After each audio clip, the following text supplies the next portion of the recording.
Hello everyone, welcome back to my channel. आज है 14 मार्च और हम लोग पढ़ेंगे 13 मार्च से बनने वाले करंट अफेयर्स के सभी इम्पोर्टेंट क्वेश्चंस और साथ ही सभी क्वेश्चन से जुड़े इम्पोर्टेंट फैक्ट्स भी डिस्कस करेंगे। तो चलिए स्टार्ट करते हैं आज का सेशन।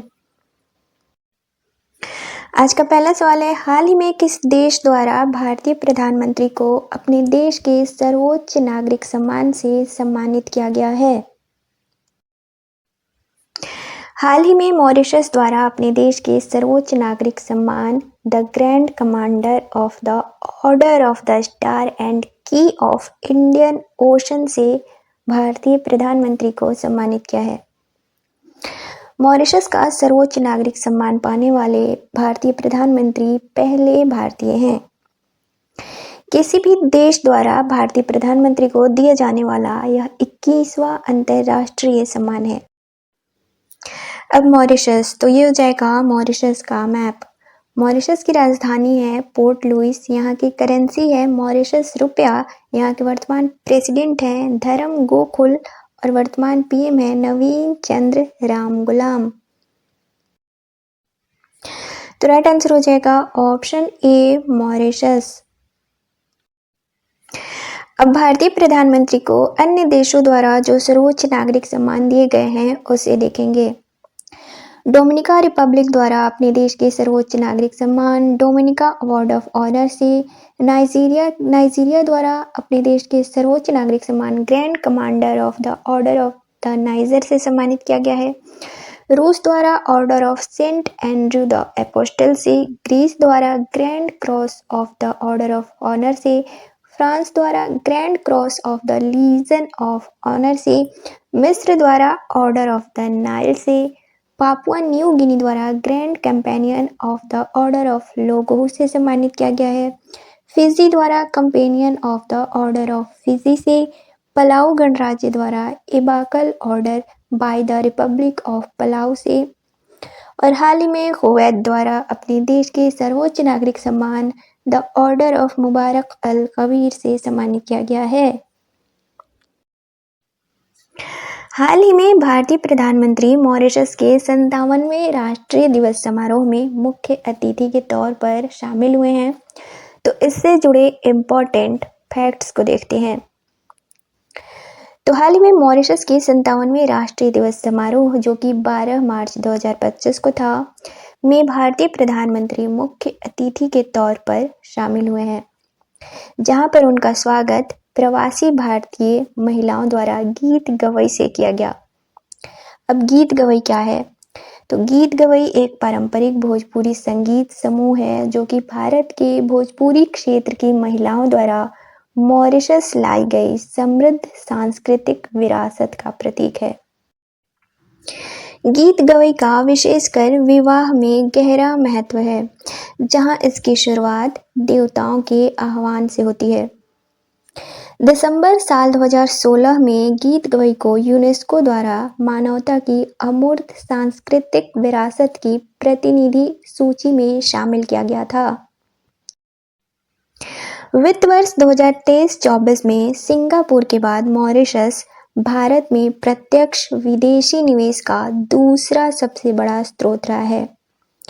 वर्तमान में 11 सार्वजनिक उपक्रम मॉरिशस में हैं, जिनमें बैंक ऑफ बड़ौदा, भारतीय जीवन बीमा निगम और national building and construction company limited.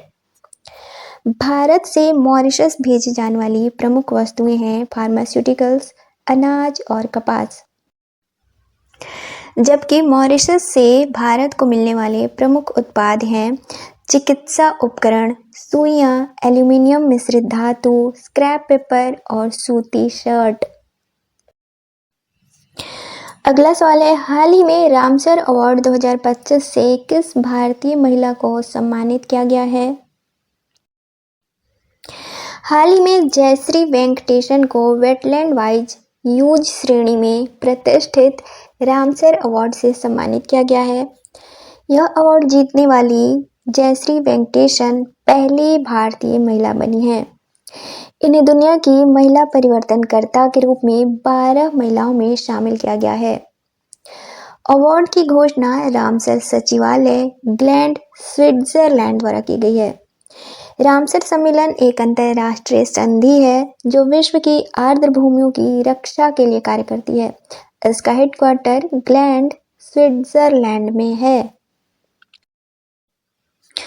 तो राइट आंसर हो जाएगा ऑप्शन सी, जयश्री वेंकटेशन।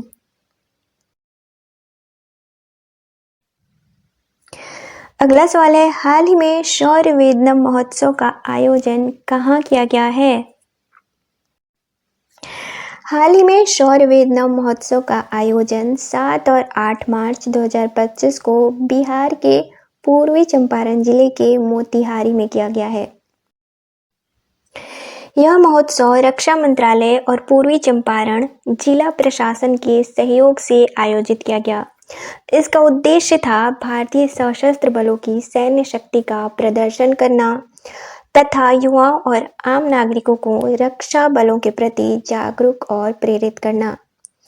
इस महोत्सव का उद्घाटन बिहार के राज्यपाल आरिफ मोहम्मद खान द्वारा किया गया।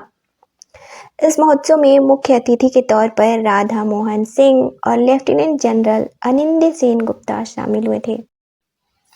इस 2 दिवसीय महोत्सव में भारतीय सेना, नौसेना और वायुसेना की आधुनिक सैन्य प्रौद्योगिकियों और उपकरणों का प्रदर्शन किया गया। अब ये हो जाएगा बिहार के पूर्वी चंपारण जिले का मैप, जिसमें मोतिहारी यहाँ पे है। अब मोतिहारी, तो मोतिहारी बिहार के पूर्वी चंपारण जिले का ऐतिहासिक शहर है। मोतिहारी का नाम 2 व्यक्तियों मोती सिंह और हरि सिंह के नाम पर रखा गया था। मोतिहारी महात्मा गांधी के चंपारण सत्याग्रह का प्रमुख केंद्र भी रहा है। तो राइट आंसर हो जाएगा ऑप्शन ए, मोतिहारी बिहार। अगला सवाल है, हाल ही में फरवरी 2025 के लिए प्लेयर ऑफ द मंथ कौन चुने गए हैं?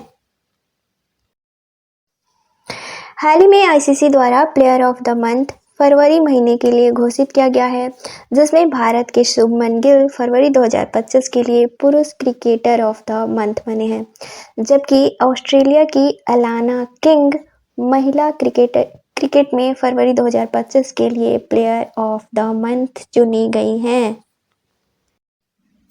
तो राइट आंसर हो जाएगा ऑप्शन डी, ए और बी दोनों। अगला सवाल है, हाल ही में भारतीय सेना प्रमुख द्वारा किस देश की पहली बार यात्रा की गई है? हाल ही में भारतीय chief of defence staff general Anil Chauhan ने ऑस्ट्रेलिया की सफल यात्रा की है। यह यात्रा किसी भी भारतीय चीफ ऑफ डिफेंस स्टाफ की पहली ऑस्ट्रेलिया यात्रा है। इस यात्रा का उद्देश्य है दोनों देशों के बीच द्विपक्षीय सैन्य संबंधों को मजबूत करना। अब ऑस्ट्रेलिया, तो ये हो जाएगा ऑस्ट्रेलिया का मैप। ऑस्ट्रेलिया की राजधानी है कैनबरा, यहाँ की करेंसी है ऑस्ट्रेलियन डॉलर और यहाँ के वर्तमान पीएम हैं एंथनी अल्बनीज। तो राइट आंसर हो जाएगा ऑप्शन बी, ऑस्ट्रेलिया। अगला सवाल है, हाल ही में एआई कोशा प्लेटफॉर्म किस मंत्रालय द्वारा लॉन्च किया गया है? तो इसका राइट आंसर हो जाएगा ऑप्शन ए, इलेक्ट्रॉनिक्स और सूचना प्रौद्योगिकी मंत्रालय। अगला सवाल है, हाल ही में जूनियर शतरंज चैंपियनशिप 2025 का खिताब किसने जीता है? तो इसका राइट आंसर हो जाएगा ऑप्शन ए, प्रणय वेंकटेश। भारत के प्रणय वेंकटेश ने यह खिताब स्लोवेनिया के मैटिक लेवरेंसिक के साथ ड्रॉ खेलकर जीता है। अगला सवाल है, हाल ही में अटल बिहारी वाजपेयी संस्थान का उद्घाटन कहाँ किया गया है?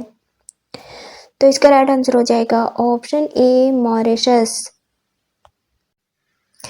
अगला सवाल है, हाल ही में जारी विश्व वायु गुणवत्ता रिपोर्ट 2024 में भारत कौन से स्थान पर है? हाल ही में IQ एयर, जो कि स्विस संगठन है, के द्वारा वर्ल्ड एयर क्वालिटी रिपोर्ट 2024 प्रकाशित की गई है, जिसमें दुनिया के सबसे प्रदूषित देशों में भारत 5वें स्थान पर है। पहले स्थान पर है चाड, दूसरे पे बांग्लादेश, तीसरे पर पाकिस्तान और चौथे पर कांगो। दुनिया के 20 सबसे प्रदूषित शहरों में 13 शहर भारत से हैं। दुनिया की सबसे प्रदूषित राजधानी दिल्ली छठी बार बनी है, जबकि इस रिपोर्ट के अनुसार दुनिया का सबसे प्रदूषित शहर भारतीय शहर को घोषित किया गया है, जो कि मेघालय का बर्नीहाट शहर है। तो इसका राइट आंसर हो जाएगा ऑप्शन ए 5वें स्थान पर। अब लास्ट डे को पढ़े गए क्वेश्चंस का रिवीजन करेंगे। अब लास्ट डे यानी कि 13 मार्च को हम लोग नहीं पढ़ पाए थे, तो 12 मार्च के क्वेश्चंस का रिवीजन करेंगे। तो 12 मार्च का पहला क्वेश्चन था, हाल ही में किस राज्य या केंद्र शासित प्रदेश में महिला समृद्धि योजना को मंजूरी दी गई है? तो इसका राइट आंसर था ऑप्शन ए नई दिल्ली। अगला सवाल था, हाल ही में फ्रीडम शील्ड नामक सैन्य अभ्यास दक्षिण कोरिया और किस देश के बीच शुरू हुआ है? तो इसका राइट आंसर था ऑप्शन डी अमेरिका। अगला सवाल था, हाल ही में बेंगलुरु सिटी यूनिवर्सिटी का नाम बदलकर किसके नाम पर रखने की घोषणा की गई है? तो इसका राइट आंसर था ऑप्शन ए मनमोहन सिंह। अगला सवाल था, हाल ही में आयोजित छठी एशियाई महिला कबड्डी चैंपियनशिप का खिताब किसने जीता है? तो इसका राइट आंसर था ऑप्शन डी भारत। अगला सवाल था, हाल ही में प्रोजेक्ट हक किसके द्वारा लॉन्च किया गया है? तो इसका राइट आंसर था ऑप्शन ए HDFC बैंक। अगला सवाल था, हाल ही में राष्ट्रीय खनिज विकास निगम का अध्यक्ष किसे नियुक्त किया गया है? तो इसका राइट आंसर था ऑप्शन ए अमिताभ मुखर्जी। अगला और लास्ट क्वेश्चन था, हाल ही में किस देश ने क्लस्टर बमों पर प्रतिबंध लगाने वाले क्लस्टर म्यूनिशन से खुद को अलग कर लिया है? तो इसका राइट आंसर था ऑप्शन ए लिथुआनिया।